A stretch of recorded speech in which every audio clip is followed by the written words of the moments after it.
Te damos las gracias por un día más de vida, Padre. Gracias por la bendición de poder nuevamente estar delante de ti. Saber que tú nos escuchas es una bendición, Padre. Saber que tú estás en medio nuestro es una bendición, Señor. Sea tu Espíritu Santo, Señor, haciéndonos entender tu palabra, Dios. Llénanos continuamente de tu Espíritu Santo, Señor. Glorifícate en este momento, Señor. Quita todo pensamiento que no sea agradable a tu nombre, Padre amado. Que no sea agradable a este momento, quítalo, Señor. Reprendemos cualquier cosa mala, Señor, que quiera imponerse, Dios, en este momento, porque sabemos que tú estás en medio nuestro, Señor. Te damos gloria, honra y honor por ser tan bueno para con nosotros y por siempre darnos vida y salud, Señor. En el nombre de Jesús oramos y te damos gracias. Amén. Bueno, amada iglesia, seguimos en el libro de Romanos, el libro expuesto por nuestro hermano Pablo, nuestro apóstol Pablo, uno de los 12 apóstoles del Señor. Capítulo 4 del libro de Romanos. Capítulo 4 del libro de Romanos. Sin embargo, como continuamente hago en mis predicaciones y en mi enseñanza, hacer un pequeño resumen para que usted tenga en su mente cómo funciona el libro de Romanos, cómo se lleva a cabo. Y vamos, es un resumen rápido y sencillo. Vamos al capítulo 1 de Romanos. Vaya a su Biblia, capítulo 1 de Romanos, donde el apóstol Pablo, en su primer capítulo, del 1 al 17, saluda a sus hermanos en Roma. En medio de este saludo hay deseo de querer ir hasta allá. Hay también evangelio en sí mismo. En los primeros versos se muestra de manera muy resumida lo que es el evangelio de Dios. Y luego muestra su deseo y luego muestra ese poder de ese evangelio. Él saluda en estas primeras instancias, luego del verso 18, del versículo 18 en adelante, él muestra por qué el hombre es culpable. Y se toma el atrevimiento de tomarse aproximadamente 2 capítulos culpando al hombre, o mostrando su culpabilidad, mejor dicho, porque este hombre es culpable delante de Dios. Y lo hace de una manera tan correcta que argumenta lo que dice. Él simplemente llega y dice o expone en la carta, el hombre es culpable y Dios es bueno. Él no dice eso. Él dice, el hombre es culpable por esto y por esto. Y cualquier objeción que se levante en cuanto a esa afirmación, él también tiene la respuesta, porque Dios hablando a través de él. Y vemos ampliamente que cuando él va al grupo de los gentiles, muestra la culpabilidad en los gentiles, luego va al grupo judío y dice, ustedes también son culpables, ustedes también son humanos, y por ende, también son culpables, están llenos de pecado. Del verso 18 hasta el capítulo 3, 18. Capítulo 1, del versículo 18 hasta el capítulo 3, verso 18. Concluyendo con una cita del Antiguo Testamento, mostrando que no hay justo, no hay bueno, no hay ni uno solo. Todos somos malos.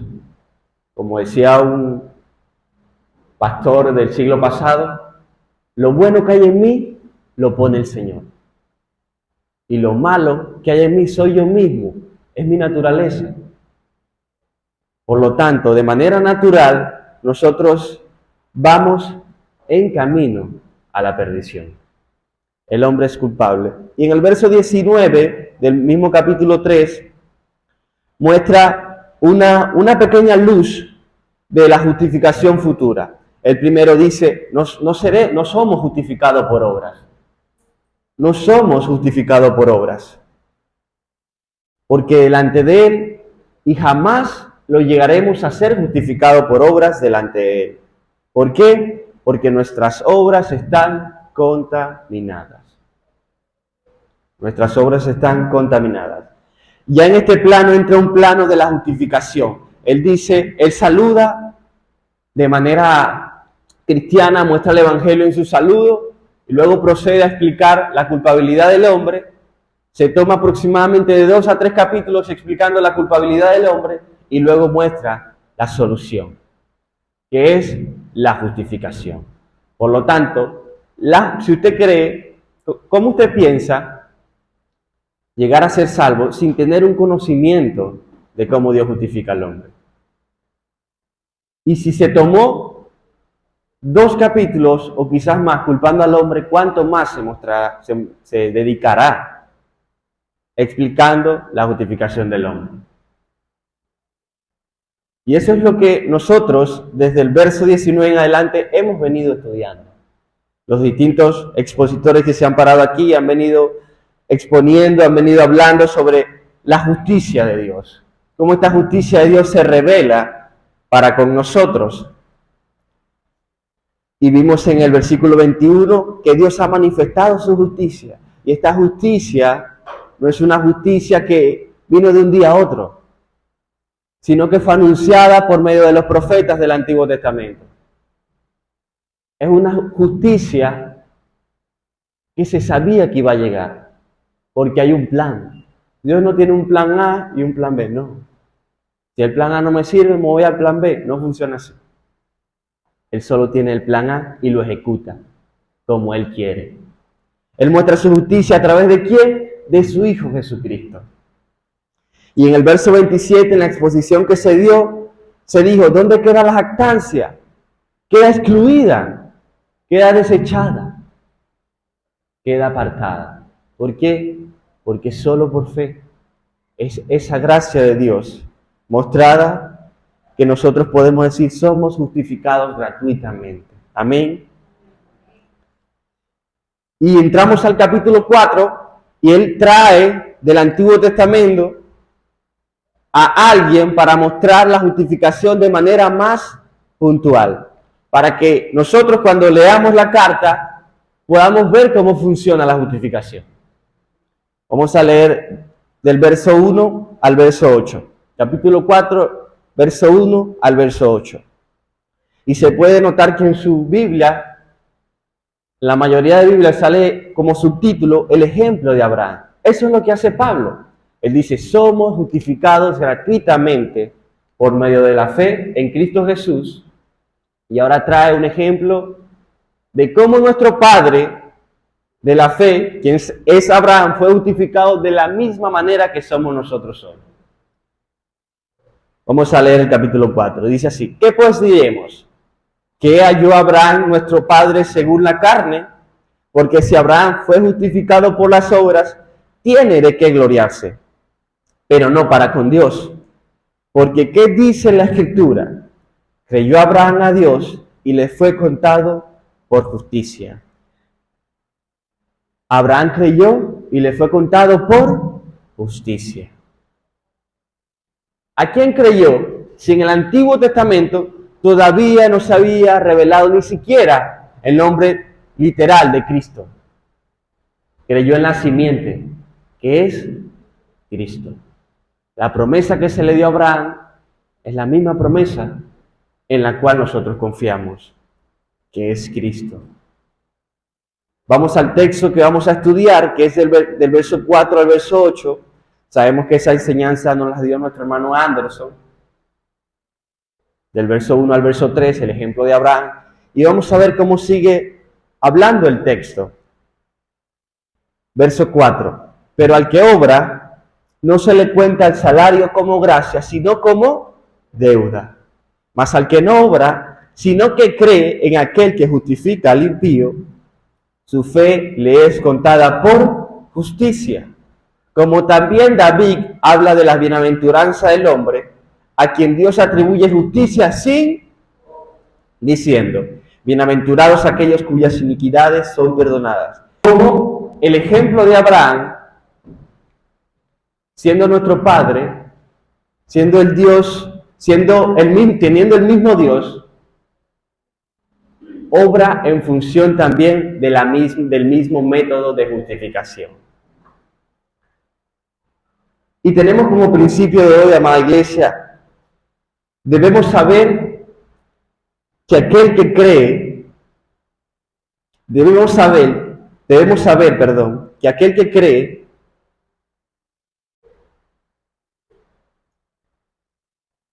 Dios le toma su fe como justicia. Debemos saber que aquel que cree, Dios le toma su fe como justicia. Debemos saber que aquel que cree, Dios le toma su fe como justicia.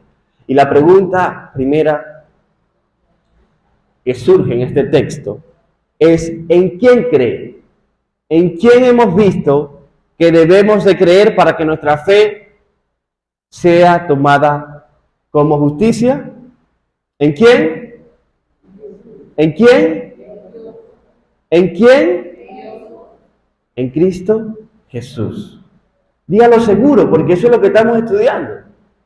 Vaya a Romanos 3:24. Romanos 3:24. Leámoslos todos juntos.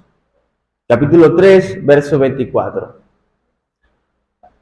Siendo justificados gratuitamente por su gracia, mediante la redención que es en Cristo Jesús. Nuevamente, siendo justificados gratuitamente por su gracia, mediante la redención que es en Cristo Jesús. ¿En quién creemos para que nuestra fe sea tomada por justicia? En Cristo Jesús. La fe tiene un objeto, que es Cristo.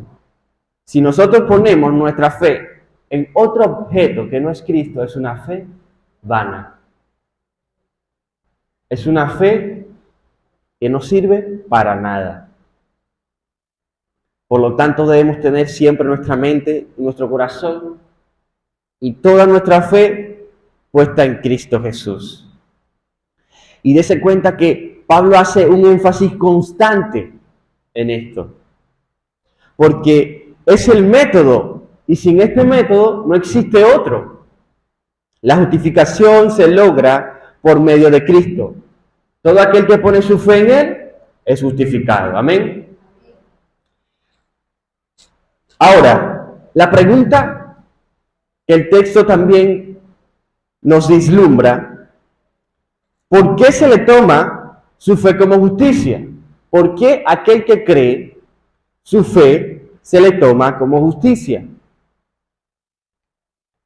Y la pregunta ya la sabemos también. ¿Por qué? Porque ha creído en aquel. ¿En quién ha creído? En Cristo Jesús, aquel que lo justifica.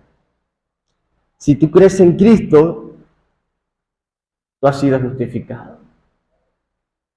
¿En quién creemos? En Cristo. ¿Y por qué nuestra fe es tomada por justicia? Porque creemos en Él. Quizás suene un poco redundante, pero Pablo es la idea que quiere plasmar en nuestra mente. ¿Por qué? Porque las obras siempre quieren tomar el primer plano. En el orgullo humano, nosotros queremos obrar para obtener. Así funciona el orgullo humano. Debemos entender que Dios demanda justicia perfecta. Dios demanda justicia perfecta, enteramente perfecta, y nosotros no podemos dársela. ¿Por qué? Porque nuestra justicia es como trapo de inmundicia. Nuestra mejor justicia es un trapo de inmundicia.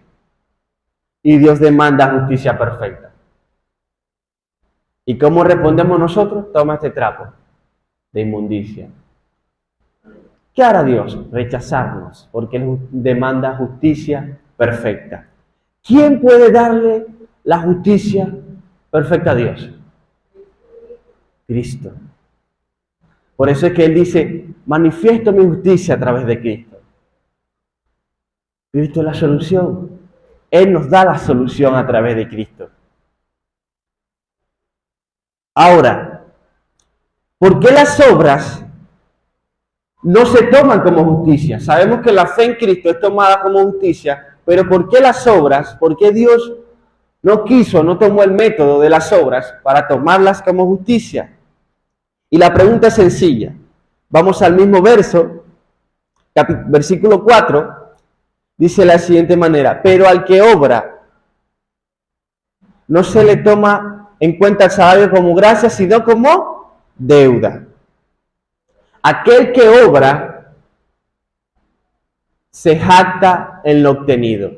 Por eso es que Dios dijo, por obras no, porque sus obras son trapo de inmundicia y sus obras no pueden satisfacerme. Y además, si tú obras en función de tu justificación, ¿para quién es la gloria? Para mí. ¿Por qué? Porque fui 25 veces a la iglesia y cumplí la cuota de salvación. No funciona así. Fui a los hospitales y di toda mi ganancia en mi trabajo y me estoy ganando el cielo. No funciona así. No funciona así. Las obras no toman cabida porque el salario, aquel que obra, le es considerado deuda. Todos trabajamos aquí, o la mayoría. En nuestros trabajos, cuando obramos en función del trabajo y llega el día de pago, ese salario no se ve como un regalo de nuestro patrón, sino como una deuda. Aquí está lo que te ganaste, con el sudor de mi frente. La salvación no funciona así. ¿Cómo funciona? Por gracia. Por gracia, sigue diciendo el verso, mas al que no obra, sino que cree en aquel que justifica al impío, su fe le es contada por justicia. Esa fe puesta en Cristo Jesús. Y es esa fe la que me justifica. Amén. En temas concretos y en temas prácticos, imagínense a Dios en el cielo, diciendo, yo demando justicia perfecta para poder entrar en el cielo. Y sale el hombre, salimos nosotros, quiero entrar al cielo. No puedes entrar al cielo. Tu justicia no es justicia en lo absoluto.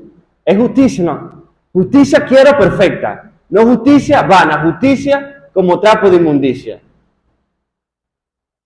En mi gracia, Dios en su gracia dice, te daré el método para que seas tú justificado. Es la gracia del Señor que mueve para hacer lo que Él desea. No porque nosotros dijimos, quiero ir al cielo, Él dice, ay, se sintió compasión. No. Es su gracia. Él obra por sus propios métodos. Y obra en función de enviar a su Hijo y decir, cree en ese Hijo que he enviado. Y podrás ser salvo y entrar en mi cielo. Y nosotros, ¿qué procedemos a hacer? Poner nuestra fe en Él. Pero ¿por qué la fe en Jesús nos salva? ¿Por qué la fe en Jesús nos salva? Porque Él no solo murió por nosotros, sino que vivió por nosotros. Él cuando vino a la tierra, vivió una vida perfecta, y esa justicia perfecta que vivió, nosotros, al creer en Él, esa justicia es puesta en nuestra cuenta. Y nuestra maldad, nuestro trapo de inmundicia, es puesto a su cuenta. Por eso es que Dios me acepta en el cielo. Porque ve mi expediente como el expediente de Cristo. ¿No es maravilloso? Y todo por fe. Por gracia de Él. Es Dios trayendo la solución al pecado del hombre. Y así fue justificado Abraham. Y somos justificados hoy en día. Y como vimos la clase pasada, la enseñanza pasada, que es la justificación, es el acto en donde Dios declara al pecador culpable, inocente o justo. Él dice, como tu expediente es perfecto porque tienes el expediente de Cristo, eres justo. Ven a mi cielo. Ven a mi cielo porque eres justo. Te he declarado, te he justificado como justo. Surge otra pregunta, el texto nos nos hace hacernos otra pregunta, y está en el verso 6. ¿Quién también habló de esta justificación? ¿Quién habló también de esta justificación? Como le digo, Dios tiene un solo plan, el plan A. Él no está por ahí cambiando planes. Y el mismo plan lo ejecutará conforme a su sabiduría, conforme a lo que Él desea. ¿Quién también habló de esta justificación? David, el rey David.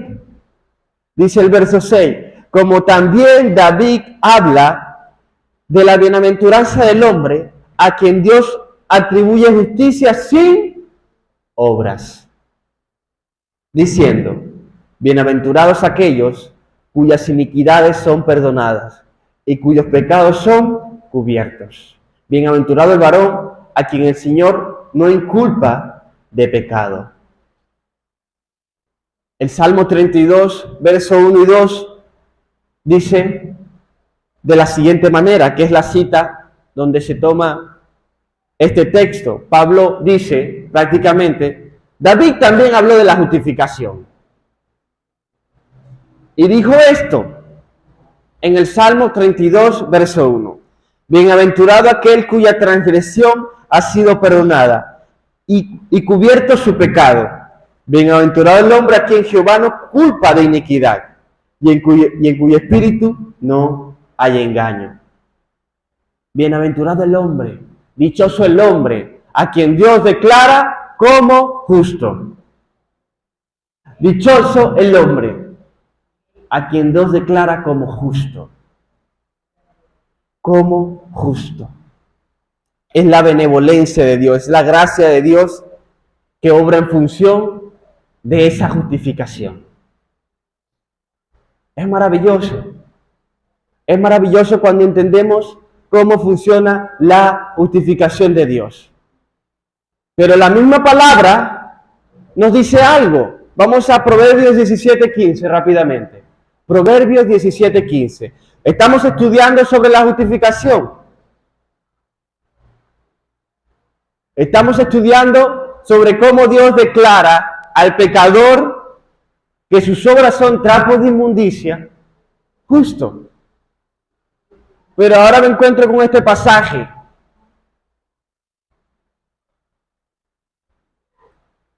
Proverbios 17:15 dice así: el que justifica al impío y el que condena al justo, ambos son abominación a.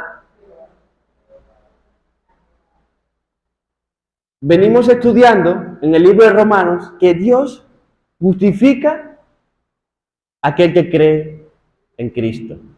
Ahora Proverbios me dice que es abominación aquel que justifica al impío. Es una abominación a Dios. Quizás en su mente haya un choque. Y dice, bueno, tiene una clara explicación a la luz de estos pasajes. Proverbios 17:5 y Romanos 4:5 radican, la diferencia entre estos dos pasajes radica en que el juez humano, en favor siempre de la justicia, debe declarar al impío como impío. El juez humano, si él es un juez justo, en su sabiduría humana, debe declarar al que es impío como impío, porque es justicia humana, y al justo como justo. Sin embargo, algunos declaran al impío como justo, y esto lo abomina el Señor. Fuera otra cosa, si el juez humano pudiese cambiar el justo, pudiese cambiar el impío como justo. Y no sería abominable a Dios, porque está cambiando el ser de la persona. Pero Él no puede hacer esto. Por sus propios métodos, Él no puede cambiar la esencia de alguien. Por lo tanto, el juez humano, al declarar a alguien justo siendo impío, es una abominación a Jehová. Ahora, en el plano de Dios, cuando Dios justifica al impío, no es abominación. ¿Por qué? Porque hay un cambio. Hay un cambio de panorama. que no puede encontrarse en la justificación humana. Y es que al justificar al impío, Dios pone al impío creyente en lugar de su hijo. Por eso es que Cristo es el punto de entendimiento de la justificación. Porque es el hijo poniéndose en lugar del pecador completamente pecador, del impío completamente impío. Dios pone al impío creyente en lugar de su hijo totalmente santo y pone a su hijo totalmente santo en el lugar del impío totalmente impío. Todo es mediante la fe y podemos ser declarados justos por medio de la fe en Cristo. Y ya no es abominación a Jehová. Porque alguien está pagando. Alguien tiene que pagar. Alguien tiene que pagar. ¿Y quién pagó por nuestros pecados? Cristo. Y es maravilloso saber que cuando venga el juicio final, nosotros iremos con el expediente de Cristo. Y cuando estén separando a las ovejas de los cabritos, esas ovejas con el expediente de Cristo, justificados, llamados justos, llamados santos, tendrán el cielo, vivirán con Dios para la eternidad. Y es una paz, es una paz. Y debemos entender esto, amada congregación, la justificación. Si usted no entiende la justificación, usted no es salvo. Debe conocer a Dios, debe conocer su palabra, debe conocer cómo Él salva. El sábado en la actividad de niños, estábamos hablando del Evangelio y yo le digo, si viene un hombre a su casa y toca la puerta y le dice, tengo buenas noticias, ven conmigo.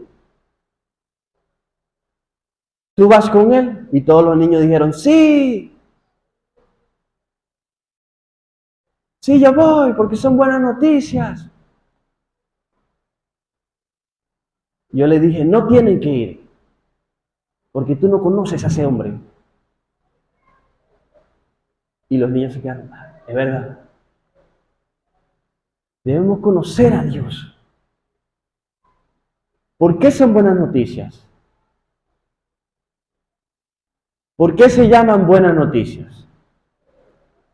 Cuando conocemos a Dios y su esencia, podemos decir, sí, voy, porque realmente son buenas noticias de Dios. Son buenas noticias del Evangelio. Por lo tanto, si usted no ha llegado a conocer a Dios, le invito a que lo haga, para que goce de su Evangelio, para que goce de sus buenas noticias y goce de la justificación y de la paz que solo da Dios. Que solo da Dios. Y hablando con mi discípulo Luciano, yo lo estaba buscando en los alacranes y él me estaba contando un acontecimiento que sucedió en su liceo, donde supuestamente él estaba peleando con un compañero, pero no estaban peleando. Y los vio una maestra y le dice, hey, vamos para dirección.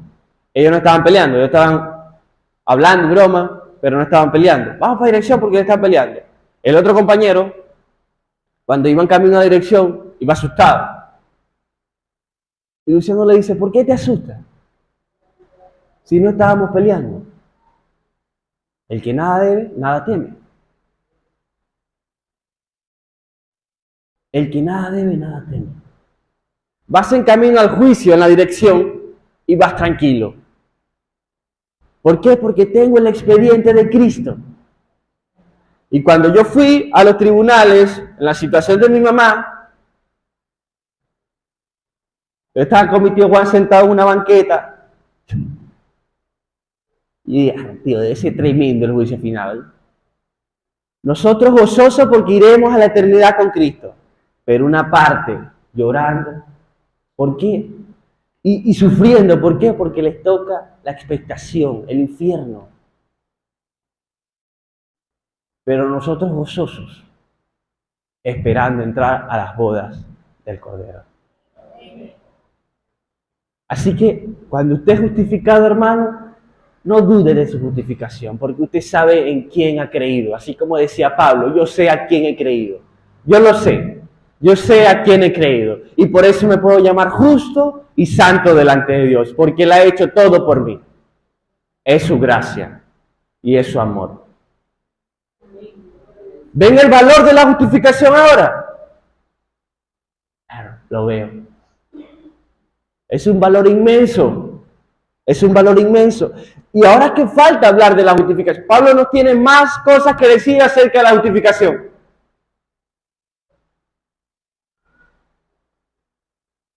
Ahora es que queda, hermanos, conocer más a Dios y cómo Él justifica al hombre. Porque la gente sigue presentando argumentos y contraargumentos. Pero Dios expone su palabra y no hay argumento que se le enfrente. Amén. Oremos y que sea el Señor obrando en bendición de su palabra. Señor y Dios, te damos gracias porque eres un Dios bueno y un Dios justo. Eres tan justo que alguien tenía que pagar por nuestra iniquidad y enviaste a tu Hijo. Y como decía el salmista David, dichosos somos, bienaventurados somos en saber que nuestros pecados son perdonados. Que es tu gracia la que te mueve a ti, Señor. Que es por fe que somos justificados. Bendice tu palabra y que ella haga el efecto que solo tú, por medio de ella, sabes hacer. Oramos en el nombre de Jesús y te damos las gracias. Amén y amén. Y recuerde, amada congregación, no somos salvos por obras, pero somos salvos para buenas obras.